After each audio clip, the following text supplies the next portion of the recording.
Hello everybody, I am back. I apologize for the delay on this video, but I had a couple snags, the most significant of which is my sickness. If you can't tell, I'm obviously very congested, and the last 2 days especially, I just got my ass kicked by a sinus infection. And actually, if you can see the mist coming off the side of the screen, that's actually a humidifier. That is not a bong or anything of the like, I promise. It's a humidifier, and it's helping me breathe a little bit better. So that's fun. Yeah, so largely the video got put off because of my sickness, but I gotta get it out of the way. So let's just go ahead and do that. First of all, I'm extremely pissed off about how the Giants' first game went. 6 turnovers. That was horrible. I mean, I feel like, wow, Giants, 6 turnovers. You are the worst team in the league coming out of week 1. And I realize that's probably not true, but I like to express my rage and disappointment through hyperbole. So just for right now, I'm thinking, wow, Giants, you're the worst in the league. Okay. They're tied for worst in the league after week 1, so I can say that. God, what else?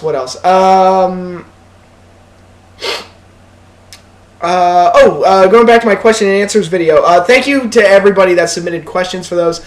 I actually had a lot of fun making this one because I thought I got a lot of really good questions out of it. So yeah, I thought it turned out rather well. And thanks again to everybody for sending questions. I did want to add on to one question I was asked about my favorite comedies post 2000. I won't change my answers, but I did forget to mention Tropic Thunder. Tropic Thunder does rank very high for me as one of my favorite comedies that I've seen in the last few years.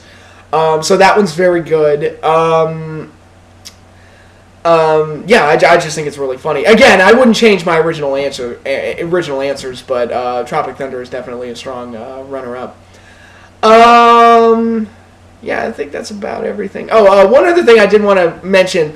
If I ever get stuck for a wrestling topic in the near future, which I don't think is going to be anytime soon, because you look at what we've got coming up. We've got 3 pay-per-views coming up in the month of October between Battleground, which is rumored, the assumption, I won't even say it's a rumor, it's an assumption, but it would be really cool if they did it. The assumption for Battleground is that it's going to have a War Games match, which would be really cool if the WWE did that. I always assumed Vince never wanted to do it because the 2 ring setup would just be too complicated for him to do, and it's just more of a hassle than he would want to do. But if they actually go ahead and do it, I think that would be really cool. So we're going to have Battleground, we're going to have Hell in a Cell, which I wouldn't be surprised if that had a Punk Lesnar rematch on it. We shall see if that actually happens. And then TNA's got Bound for Glory coming up. So I'm going to have a lot to talk about in the month of October. But if I ever get stuck for a lack of a wrestling topic, you are going to see a non-wrestling video that I've already made. Basically, it's a tribute to Mystery Science Theater and my top 20 favorite episodes for Mystery Science Theater. I've already made the video. Well, I made everything except the introduction that's going to go in front of the video when I actually post it. But everything's made. I edited it all together on Windows Movie Maker and everything. So if I ever get stuck for a wrestling topic, and that probably won't happen until November, you're going to get a Mystery Science Theater video. So just be on the lookout for that. Again, it's probably not going to come for a while because I don't think I'm going to be stuck for wrestling topics. But the video's already made and you're going to see it. So enjoy. I mean, it is seriously one of my favorite TV shows of all time. And I kind of got the itch to do a little tribute to it. So again, be on the lookout for that. But getting into wrestling, several things I wanted to talk about.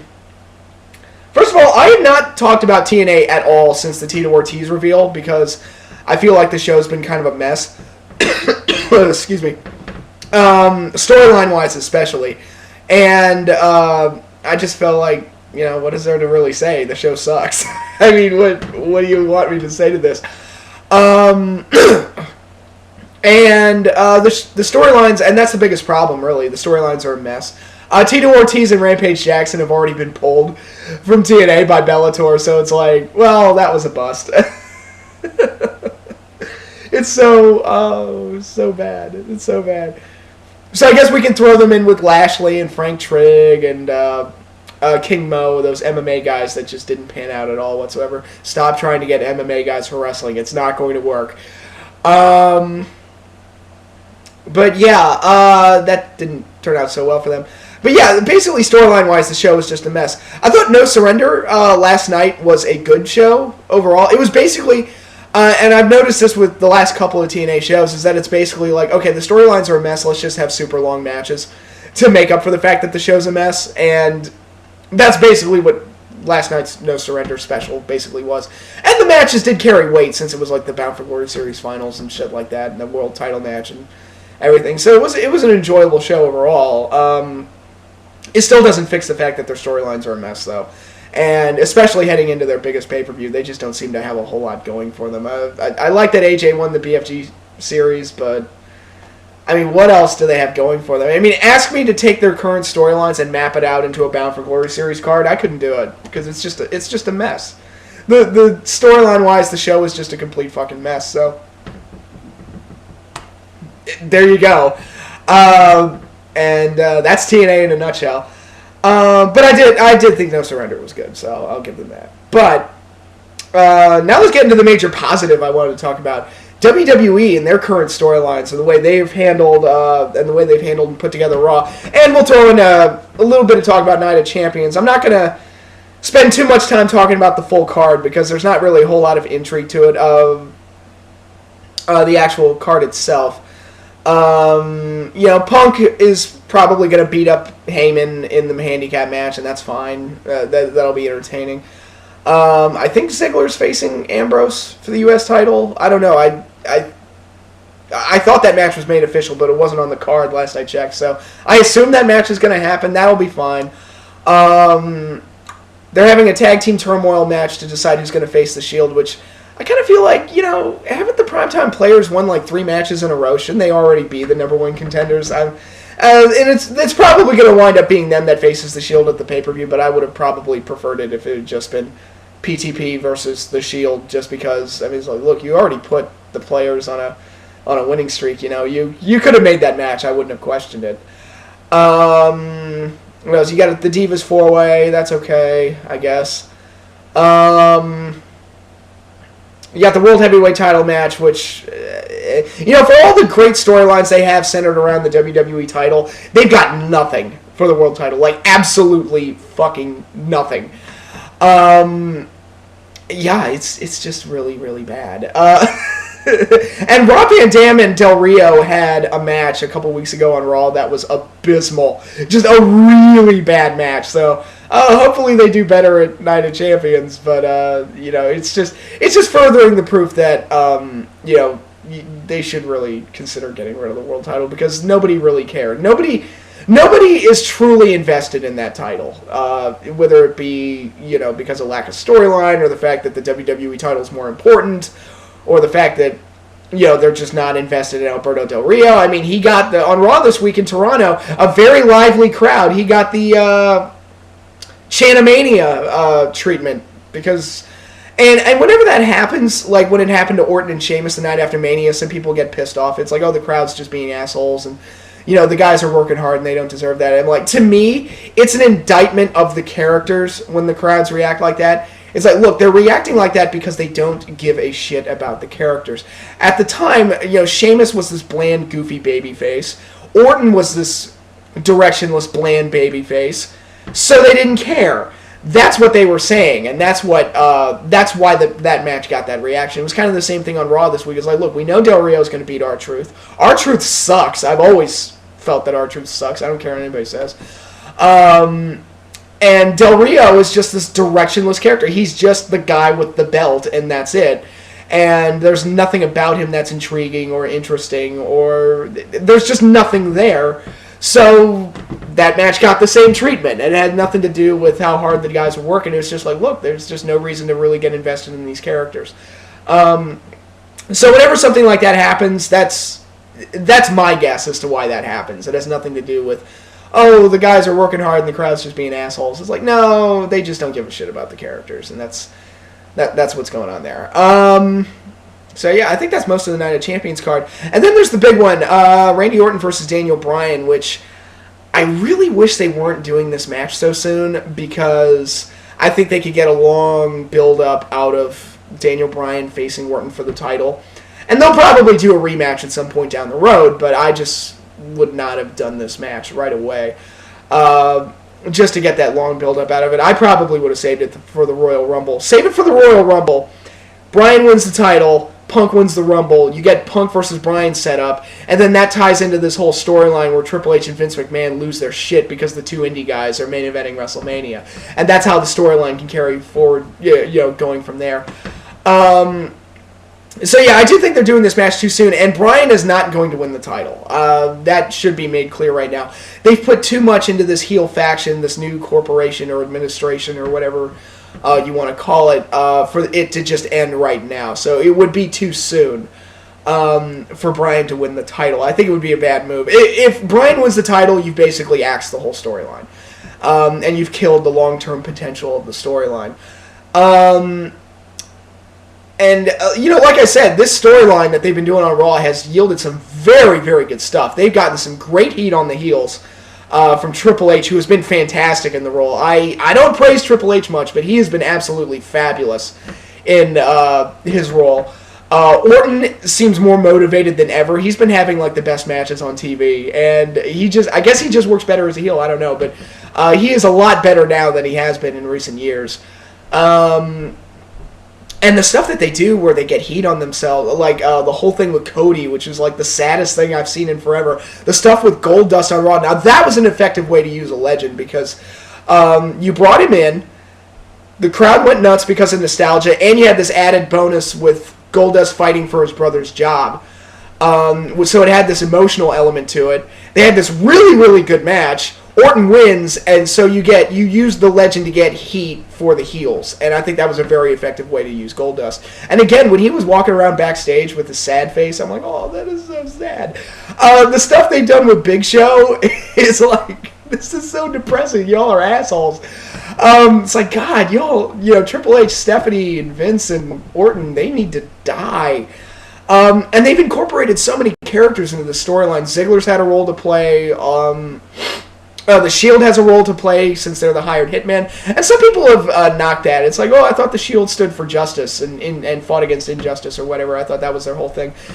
Oh, okay, now if you remember my previous video where I talked about there's really no direction for them, it's just they say they fight for injustice, but nobody really knows what that means. And they did the angle where Paul Heyman was clearly paying them off to beat up people to help CM Punk. So it's okay, they're mercenaries, they're hired hitmen. I can buy that. I was alright, I don't question that at all. It's alright, they go where the money is. That's the whole injustice thing is a fraud. It's Punk, the whole voice of the voiceless thing. It's that whole thing was a fraud. It was just done to get himself attention. So I can buy that they just do it for the money. I mean, it's kind of for those of you who saw Kick-Ass 2, it's kind of the Motherfuckers crew. Why are Mother Russia and the Tumor and all these guys doing this for the motherfucker? It's because he's paying them. I mean, it's that's all I need. That's really all I need for this. And I think the Shield work really, really well in that role. So yeah, they've done some really good stuff with the storyline, and the shows have gotten exponentially better since SummerSlam because of it. And again, I keep comparing Daniel Bryan to Mick Foley, and that they've made him this really good, sympathetic underdog babyface. So they got a lot of good stuff going on. The problem that I've seen, and a lot of people have commented on this, True Slayer's commented on this, a lot of critics of the storyline have commented on this, and that's how every show seemed to end with Daniel Bryan getting his ass kicked by the Shield, and that's it.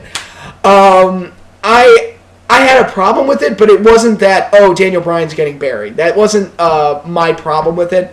My problem with it is that it was getting a little repetitive. I felt like I was seeing the same ending every single week. Thankfully, they changed it up at least a little bit on this episode of Raw. But yeah, I mean, we're so used to seeing John Cena come in and kick everybody's asses that to finally see a heel faction get some sustained heat, and you have this underdog babyface who you want to see overcome them and fight against the odds and ultimately win the title. That's refreshing. It's so it's so much better not having the typical Cena crap. And the babyfaces, like I said, have gotten so much better. with Cena and Sheamus on the shelf. And again, I don't wish injury on anybody, but it is refreshing to see guys like CM Punk and Daniel Bryan and Dolph Ziggler and Cody Rhodes and baby faces like that get the spotlight, and they don't feel like, even Big Show, they don't feel like goofballs. They feel like real people with real emotions and real vulnerabilities and real reactions to everything that happens to them. So that is all very refreshing. And again, the shows have gotten a lot better because of it. And I can't praise them enough for how many. Again, for the world title, which has absolutely nothing going for it, it's amazing how well they've introduced so many characters and how the storylines surrounding the WWE title have branched off and carried off into so many different things and incorporated so many different characters from... who else am I missing? Even Edge and Christian got tied into this. It makes me wonder, it's like, all right, is Christian going to be a Survivor Series partner of Daniel Bryan down the road at some point?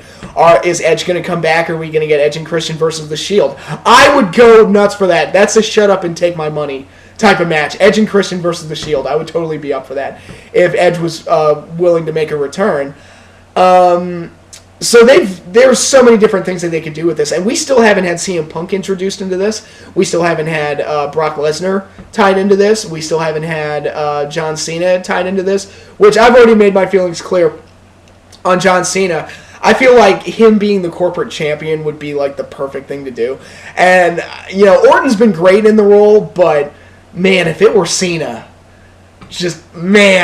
how good would this storyline be if it were Cena in this role? That would be spectacular, but part of me is hoping that Cena kind of stays off TV until February, then comes back at the same time as Undertaker, and they do that match at WrestleMania. And just let Daniel Bryan be the main hero on Raw for a while.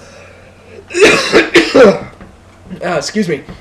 But yeah, a lot of good things going on right now storyline-wise for the WWE. We'll see if it could pay off. If they can actually get it to pay off. Again, Daniel Bryan is not going to win at Night of Champions, so they need to really map it out well from that point on. If Daniel Bryan just loses and then fades back into obscurity, and John Cena comes back and plays the hero or something like that, then they fucked it up. That would be... And I swear to God, if Cena comes back and plays the hero, I'm just going to get sick. That would be, sicker than I am now.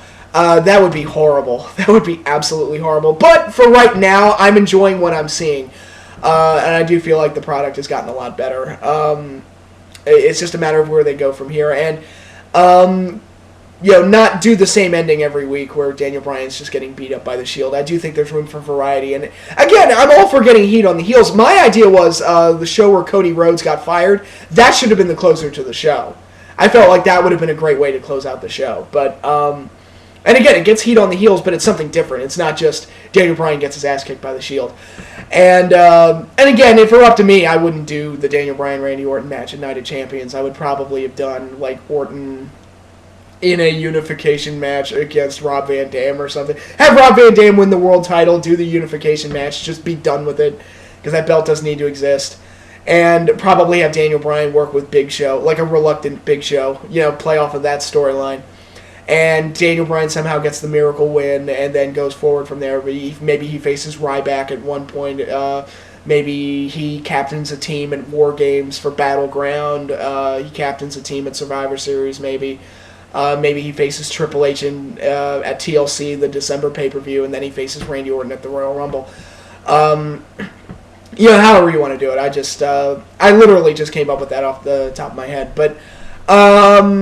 But for right now, I think things are going well storyline-wise, which, is good for WWE. Again, it makes it a lot easier to do these videos and to talk about the WWE when things are going well. And right now, I'm enjoying what I'm seeing. And so, again, hopefully that continues. And hopefully I sound a lot better next time you see me. But I hope you all enjoy your weekend. I will probably spend most of my weekend drinking orange juice, sitting in front of the humidifier, and laying in bed, trying to get better, but hopefully it's not as bad, in the next few days. But until then, I'll see you all later, and peace out.